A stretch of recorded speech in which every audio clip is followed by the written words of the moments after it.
मंचासीन परम आदरणीय पूर्व राज्यपाल चौधरी सतपाल जी,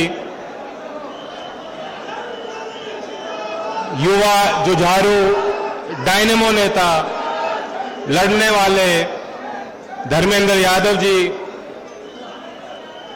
हमारे राजस्थान के लोकप्रिय युवा, यहां भरतपुर की पहचान को आपको याद दिलाने वाले, जो उनके परिवार ने इस मिट्टी की सेवा की, आदरणीय सचिन पायलट जी, मंचासीन लोकदल के, कांग्रेस के, गठबंधन के सभी वरिष्ठ विधायकगण, पदाधिकारी, नेता, आज आप सब इतनी संख्या में आए। मुख्यमंत्री जी भी हमारे बीच आए, गोविंद डोटासरा जी भी उनके साथ आए और वो अपना संदेश आपको देकर इस क्षेत्र के लिए, विकास के लिए अपनी बात रखकर, क्योंकि दिल्ली में उनकी बैठक थी, उनको जाना था, वहां गए, लेकिन आप सब यहीं इंतजार करते रहे।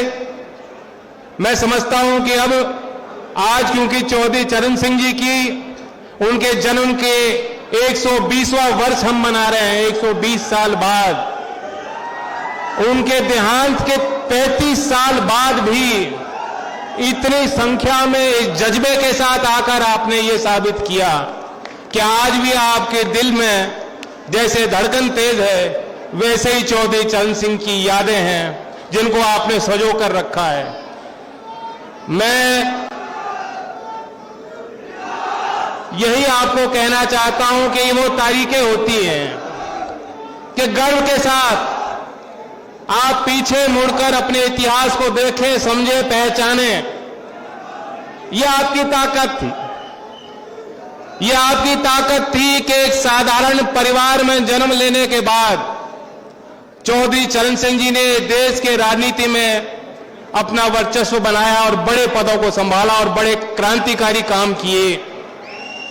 ये सही बात है, आज भी ग्रामीण भारत के लिए जगती है कि मैं भी वो सारी संभावनाएं मेरे लिए भी उतनी ही जिंदा है, प्रबल है।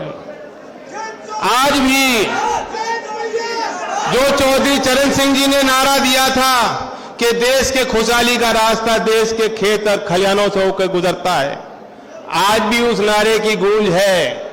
आज भी गली कूचे में दूर तक लोग इस बात को जानते हैं कि असल भारत जहां विराजमान है, भले ही आज भी वहां पिछड़ापन हो, गुर्बत हो, गरीबी हो, लाचारी हो, भले ही गरीब के साथ देश के सरकारी तंत्र की तरफ से बदतमीजियां हो, मनमानी हो, दुराचार हो, सब कुछ सहन करके भी बड़ा हिम्मत वाला है देश का गरीब किसान और मजदूर और उसका बच्चा, जो फिर खड़ा उठता है, फिर देश के लिए योगदान देने के लिए तत्पर रहता है। तो यह आपकी खूबी है, यह आपकी ताकत है। मैं इस ताकत के आगे नतमस्तक होता हूं और हम सबकी इच्छा है कि समाज की आपकी शक्ति आगे और बुलंद हो।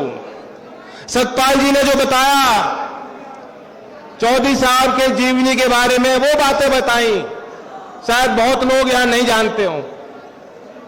आज आप कल्पना भी नहीं कर सकते, ऐसे समय में जब हम अपने वेशभूषा पे क्या कपड़े पहन रहे हैं, इस पर इतना हम लोग ध्यान देते हैं। प्रधानमंत्री जी की शोले आपने देखी होंगी, कपड़े देखे होंगे, मैं कोई तीखी टिप्पणी नहीं करना चाहता, यह भी उनकी खूबी है, लेकिन उन्होंने बात बताई कि देश के ऐसे भी प्रधानमंत्री रहे जिनका कुर्ता फटा था, उनको कोई टोकता था कि आपका कुर्ता फटा, वो कहते थे नहीं, मेरी दादी जी को उसी कपड़े से उनके लिए बनियान बनाना है। इतनी सादगी, इतनी सरलता, इतनी ताकत आज ढूंढने को मिलती नहीं है। तो एक सच्चाई है, भले कड़वी लगे लोगों को, लेकिन आज भी चौधरी चरण सिंह जी की कमी भारतीय समाज महसूस करता है। आधुनिक भारत में नई समस्याओं के साथ, नई चुनौतियों के साथ जूझने के लिए नए समस्याओं के साथ नए तरीके से जूझने के लिए आज भी हम चाहेंगे, ये देश की प्रबल इच्छा है कि किसी गांव के किसी गरीब के घर चौधरी चरण सिंह जैसा महान विचारक दोबारा पैदा हो, बाबा भीमराव अंबेडकर जी जैसा महान विचारक दोबारा पैदा हो, सरदार पटेल जैसा विराट व्यक्तित्व दोबारा विकसित हो पाए। ये हम सब की इच्छा है। मैं धन्यवाद देता हूं, यहां मुख्यमंत्री पधारे और उन्होंने क्षेत्र के विकास के लिए बात रखी। बधाई देता हूं क्षेत्र के सभी जनपदों, सभी जनप्रतिनिधियों को जिनका इसमें योगदान रहा है। विश्वेंद्र जी हैं, हमारे पार्टी के विधायक, इसी क्षेत्र के मंत्री हैं। और ये बधाई की बात है कि मैं देखता हूं कि हर बजट में भरतपुर की अलग चर्चा होती है। भरतपुर ब्रज क्षेत्र का हिस्सा है, बहुत लगाव और प्यार आपने मुझे भी दिया है, सचिन जी को दिया है, राजेश जी, आदरणीय राजेश जी पहला चुनाव इस क्षेत्र से लड़के गए, तो इसलिए हमारी जवाबदेही आपसे भी है और खुशी होती है देख करके भरतपुर जी का नाम, भरतपुर का नाम, लोहागढ़ भरतपुर का नाम हर बजट में अलग से छापा जाता है। ये भी एक बात कहना चाहता हूं कि जो पहल राजस्थान सरकार ने ली है, हम मांग उत्तर प्रदेश में भी करते आए हैं और हम चाहते हैं कि विभिन्न राज्यों में काम होना चाहिए। पहले तो देश में रेल का बजट अलग होता था, हम और आप जैसे लोग सदन में बैठ के चर्चा कर पाते थे। गांव में बैठा व्यक्ति जानता था कि मेरे जनपद में कौन सी नई ट्रेन, कौन सी नई सुविधा मिल सकती है और आपका एक दबाव सरकारों पे बनता था। हमारी यही इच्छा है कि उसी तरह किसान के लिए, गरीब मजदूर के लिए भी अलग बजट होना चाहिए। और बेहद खुशी है कि राजस्थान में जो सरकार है उन्होंने पहल की है और कृषि बजट अलग से पेश किया, क्योंकि बहुत सी ऐसी योजना बनती हैं जो सरकारी जाल में फंसी रह जाती हैं। वो सरकारी जाल में, मकड़े जाल में फंसे रहती हैं, जमीन पे, धरातल पे उन योजनाओं का लाभ नहीं पहुंचता। जब तक आम जनमानस की निगरानी नहीं होगी, जब तक आपको जानकारी नहीं होगी कि क्या योजना आपके लाभ के लिए बन रही है, आपके हितों के लिए बन रही है, तब तक उन योजनाओं में जो व्याप्त भ्रष्टाचार है हम उससे मुकाबला नहीं कर पाएंगे। 24 साहब के संबंध में मैं आपको एक और बात बताऊंगा, गौर करना नौजवानों, आप गूगल पे सर्च करोगे आपको वीडियो मिल जाएगी। चौधरी चरण सिंह जी ने जब 15 अगस्त को भाषण दिया था लाल किले से, आजकल तो बहुत बड़े बड़े शो होते हैं, पूरी ताकत झोंकी जाती है सभाओं में, लेकिन उस भाषण को भी आप देखिएगा। आज ऐसी सरकार केंद्र में है जो लाख गलतियां कर दे लेकिन एक भी मानने को तैयार नहीं है। आज हमने देखा जब नोटबंदी हुई किसी से पूछा नहीं, अब अग्निवीर योजना लाए हैं, जितने नौजवानों की फौज है,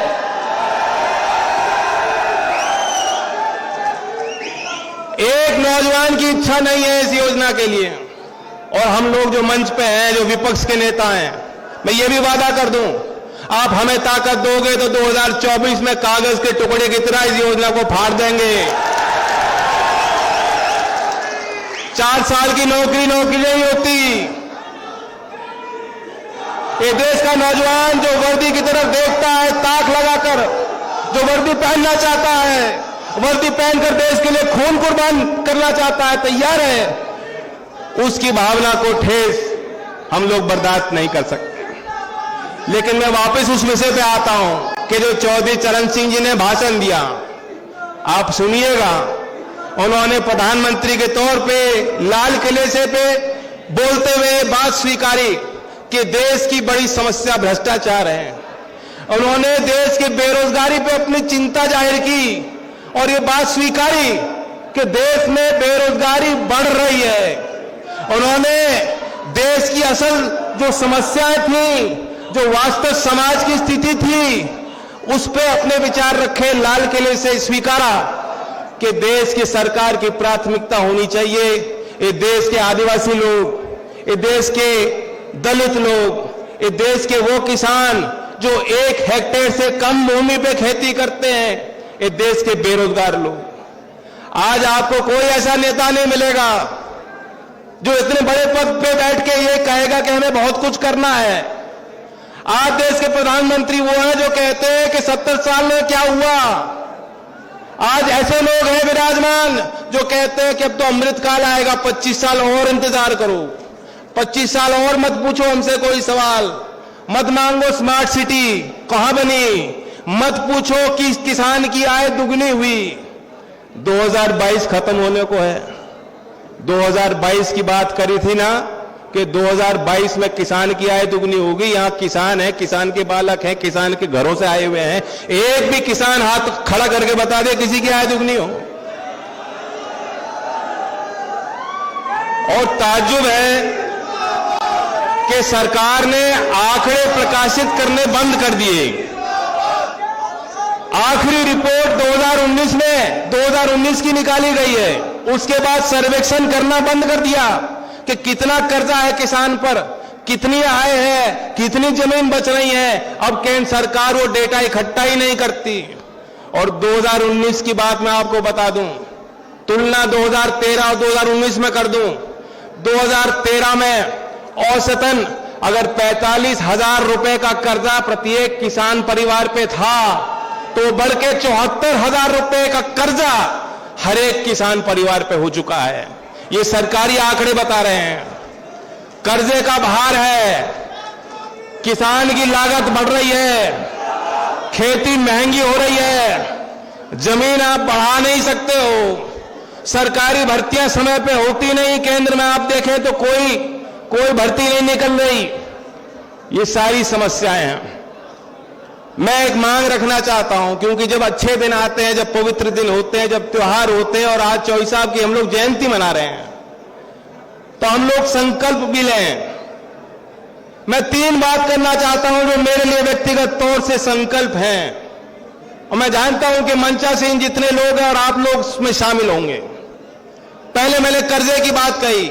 आपको मालूम है पिछले 5 वर्षों में 10 लाख करोड़ रुपए बड़े लोगों के माफ हुए हैं। 10 लाख करोड़।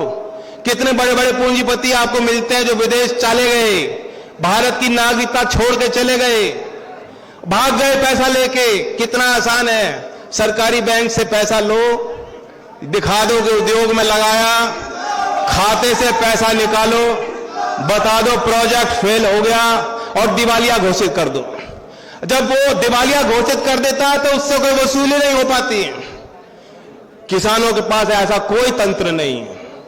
और मेरा पहला संकल्प होगा कि किसानों के लिए राष्ट्रीय स्तर पर और सभी राज्यों में हम कोशिश करें कि कोई बोर्ड या आयोग का गठन हो जो निरंतर देखे, अगर इस देश में 100 करोड़ लोन लेने वाले बड़े पूंजीपति का लोन माफ हो सकता है, तो 5,000 रुपए अगर किसान नहीं चुका पा रहा, गरीब नहीं चुका पा रहा, तो उसका लोन भी विधिवत तौर पे माफ होना चाहिए। दूसरी बात, धर्मेंद्र जी, सचिन जी जो नौजवान हैं, वो नौजवान की उम्मीद समझ सकते हैं, नौजवान की भाषा समझ सकते हैं, नौजवान के सपनों को जानते हैं। आज देश में नौजवानों को और खास तौर से राजनीतिक क्षेत्र में यह बताया जाता है तुम्हें वोट देना है। हर एक नौजवान को बताया जाता है कि तुम्हारी वोट बनी कि नहीं बनी, वोट जरूर देना। जब ऐसी सभा होती है तो कार्यकर्ताओं को कहा जाता है भाई दरी बिछाओ, दरी बिछाओ, लोगों को लाओ, प्रचार में जुट जाओ। लेकिन जब चुनाव लड़ने का मौका मिलता है तो मौके नहीं मिलते। खुशी हुई देखकर निर्मल जयपुर से चल के एक नौजवान, प्रतिभाशाली नौजवान आपके बीच आए। और ये मेरा दूसरा संकल्प है, संसद के इस सत्र में जो अभी चालू है, मैंने निजी विधेयक पेश किया। मेरी मांग है, सुन लीजिए, अगर देश में 21 साल में नौजवान प्रधान बन सकता है, पार्षद बन सकता है, सरकारी अधिकारी बन सकता है, शादी कर सकता है, बच्चे कर सकता है, वोट कर सकता है, बड़े फैसले ले सकता है समाज के लिए, तो उसे विधानसभा में, विधान पालिकाओं में और देश की संसद में भी जाने का अधिकार मिलना चाहिए। आप सहमत हो? जितनी पॉलिटिकल पार्टीज हैं विपक्ष की, 2019 में कांग्रेस पार्टी ने भी इसका समर्थन किया था, समाजवादी पार्टी के ओर से भी समर्थन इस विषय को प्राप्त हुआ था। और हम उम्मीद करते हैं कि सदन में जब भी मसौदा तैयार होगा, आगे बढ़ेगा, तो विपक्ष की पार्टियां क्योंकि मोदी जी कहते हैं कि मैं नौजवानों का सबसे बड़ा नेता हूं देश में। उन पे हम लोग दबाव बनाएंगे ताकि केंद्र सरकार भी इस नीति को आगे बढ़ाए। तीसरा संकल्प जो मैं कहना चाहता हूं, जो बहुत बड़ी बात है, वो बराबरी। जब से देश में संविधान लागू हो गया और आपकी एक एक वोट बन गई तो हम बराबर होने चाहिए। लेकिन आज की भी दुविधा आप देखिए कि गरीब की मां की कोख में पल रहा बच्चा और एक बड़े शहर में दूसरी परिस्थितियों में बच्चा, दोनों की तुलना आप नहीं कर सकते। अभी वो बराबर आर्थिक तौर पर, सामाजिक तौर पर नहीं है। ये देश में आरक्षण व्यवस्था है, लेकिन निजीकरण के दौर में ये सब जो जान चुके हैं कि सरकारी क्षेत्र में उतनी नौकरी, उतना रोजगार नहीं मिलने वाला, लेकिन निजी क्षेत्र में सारी व्यवस्थाओं का लाभ आपको नहीं मिल पाता। आपने कभी जांच की है कि देश में जितने बड़े उद्योग हैं, जो अपर मैनेजमेंट है, जो ऊपरी तौर पे जिनके हाथ में बागडोर है, जो बड़े फैसले कंपनियों में लेते हैं, वहां कितनी महिलाएं हैं? नहीं है। कितने गांव के बच्चे हैं? नहीं है। कितने अनुसूचित जात और जनजात के बच्चे हैं? कितने पिछड़ों के बच्चे हैं? कितने किसानों के बच्चे हैं? और आप पाएंगे कि बहुत कम नौजवानों को नौकरी मिल पाती है। ये गांव के बच्चे निकलते हैं, अगर ड्राइवर बनना हो तो ड्राइवर बन जाओगे, गार्ड बनना हो तो गार्ड बन जाओगे। और अग्निवीरों के लिए भी यही भाजपा के लोग कह रहे थे कि चिंता मत करो, 4 साल बाद सिक्योरिटी गार्ड की तुम्हें हम वर्दी पहना देंगे। क्या ऐसी नौकरी तुम्हें पसंद है? नौकरी में कोई खराबी नहीं है, कोई काम छोटा बड़ा नहीं होता, सब काम बराबर होते हैं। हम श्रमिक का सम्मान करना जानते हैं, लेकिन आपके अंदर जो विशेषताएं हैं, जो मेहनत करने की क्षमता है, उसे पूरी संभावनाओं का सागर आपके सामने खुला होना चाहिए। यह नहीं होना चाहिए कि गांव के बच्चे यहीं तक पहुंच पाएंगे। इसलिए मेरा तीसरा संकल्प है, और उसके लिए मैं कोशिश करूंगा, मसौदा तैयार करूंगा आप सबके विचार विमर्श और सहयोग से, कि देश में इक्वल अपॉर्चुनिटी कमीशन का गठन होना चाहिए, सामाजिक बराबरी का आयोग का गठन होना चाहिए, जो देखे प्राइवेट सेक्टर में नौकरियां भी गांव देहात के बच्चों को मिलें। और इसलिए मैं कह रहा हूं कि वो मुद्दा महत्वपूर्ण है। हाल में जो सर्वोच्च न्यायालय ने डिसीजन लिया है, ईडब्ल्यूएस कोटा के संदर्भ में जो डिसीजन लिया है, अब 50% का कोई कोटा पे कोई कैप नहीं रह गया। विभिन्न राज्यों में 50% से भी ज्यादा कोटा मिल रहा था। हमने राजस्थान में भी देखा था, गुर्जर समाज के ओर से एक बड़ा आंदोलन यहां चलाया गया था, उसका समर्थन भी बहुत लोगों ने किया। लेकिन वही बताया गया कि 50% कोटा का कैप है।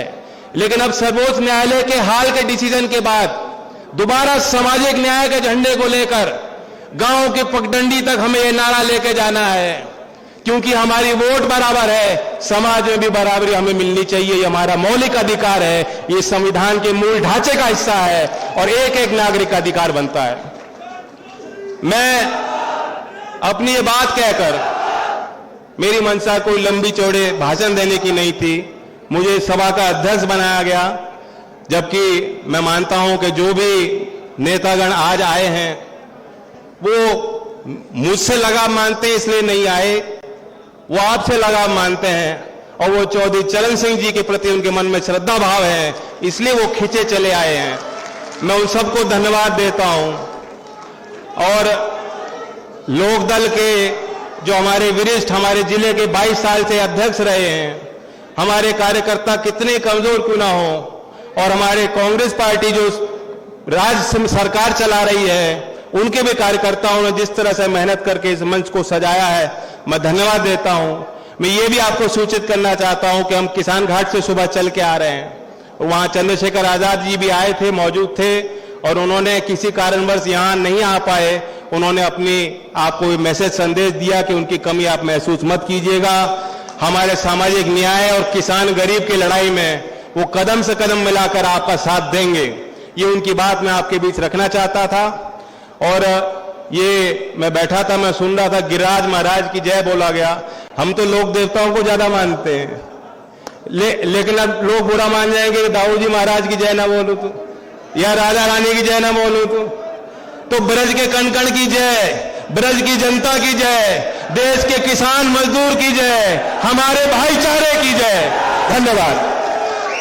धन्यवाद जैन जी। और मैं आमंत्रित कर रहा हूं